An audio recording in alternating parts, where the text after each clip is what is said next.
Okay, I'm going to do this again. I'm going to do it just like I did before.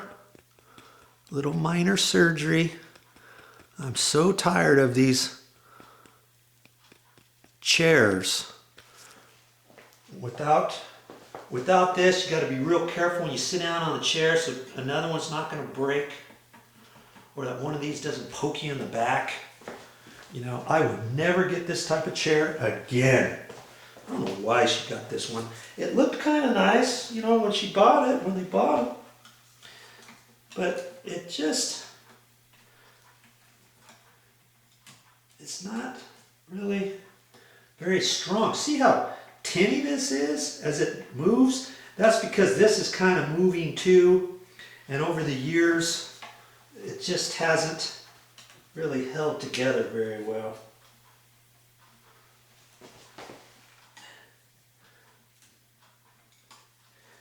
Yeah, see, I just twisted a little bit and it went exactly where it needed to go. And I'm glad I've got these little gloves on. Wasn't really going to do that, but I have this stuff all over myself right now.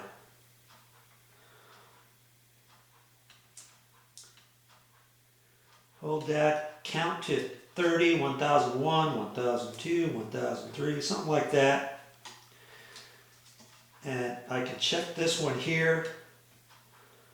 Looks like I'm going to have to hold that. And what I could do is maybe put some masking tape around these edges.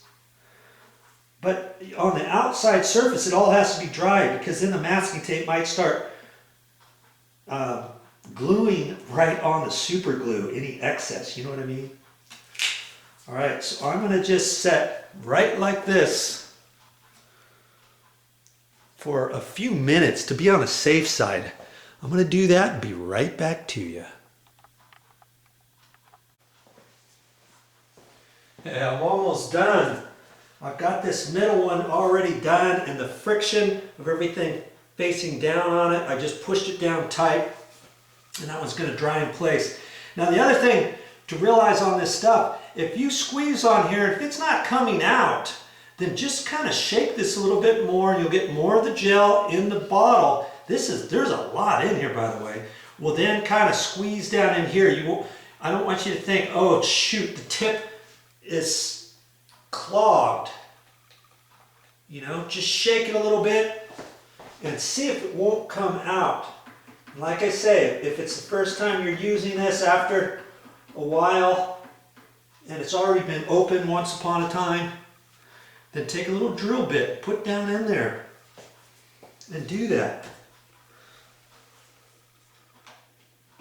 And I'm putting it on both sides because it's kind of rough wood, and I want to make sure I get a good bond on there, which I am.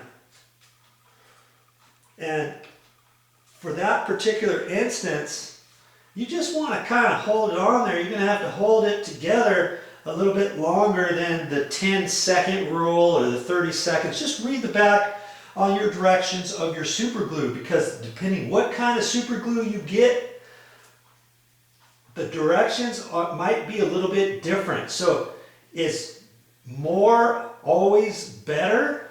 No. Read your directions and figure it out. Plus, there's certain ones of these that will work on certain products. This particular one, this super glue gel, works on wood to wood, and if you go plastic to plastic or plastic to wood or metal to metal or you know, different things, read all about it and get her done. Okay, so I'm going to look at this, I'm going to check that out and kind of hold it tight again for like 100 count and make sure it doesn't fall off of there.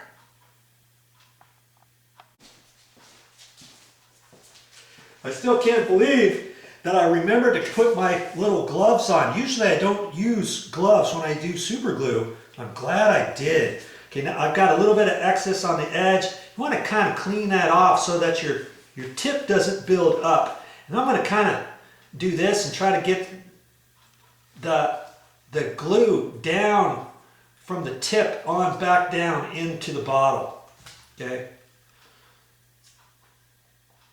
And I actually see right down in there that the hole is clear. You could take a pin or something and put down in there right now, or a needle, and clean that hole up now and then put the cap on. But it still looks like I got a hole there. But like I say, a really super tiny drill bit next time on your glue, and just drill a little hole through there if you see something like that.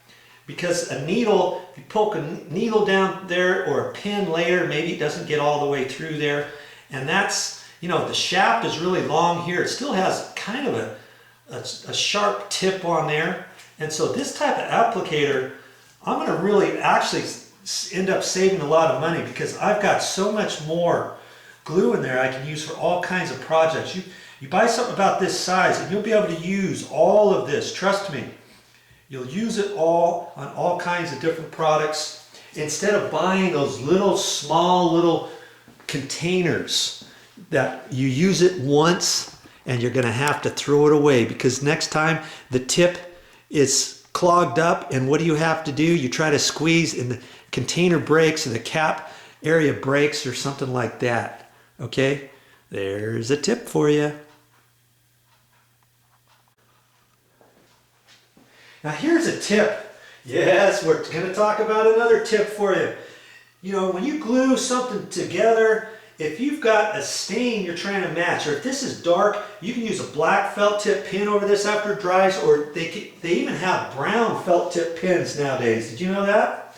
If you don't have that, you could try English oil or some stain, anything like that. Be creative and blend it in if you're looking to try to cover something and kind of make it a little bit better. This here looks a little light. I'm gonna let that dry, and if I need to, this has enough little dark spots on it. I could take a black felt tip pin and just kind of dab on there and then wipe it off and kind of mimic it with the little dark impressions in there. And I think that's what I'm going to do, because I don't have any stain, I don't have any Old English with me, and I don't have dark brown felt tip pin. But that's something else you can do. Look at your existing conditions. Now see, on this table there's some black in it, there's some, you know, just different dark areas, and see all the dark, how the stain picks up in the grooves and stuff on the chair. So that's why you can get by with black felt tip pen. Just dab it on there a little bit, or one of the other ideas that I just gave you. You can do it. I know you can.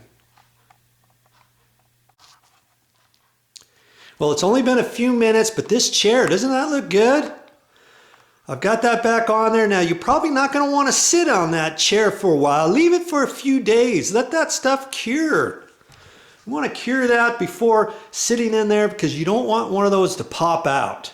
Now, if one pops out when you sit on it, you're going to have to glue it again, and be careful with it. Maybe put that chair off to the side so you don't use it for even a week if you have to. And then after you get it together, if you think there's some other little voids or excess areas that you think you need to kind of dab a little bit more on, you put a little bit more gel on the outside and kind of push it into the nooks and crannies along with your little rubber gloves. Oh yeah, I'm glad I got these. Hey, once you use these with super glue, don't think you're going to save them, because look what happens. Once it dries, the tips just rip out, because it makes it all hard, and you're not going to use these gloves for anything again. See how easy it just goes to rip? Okay, but that's okay. They've done their trick.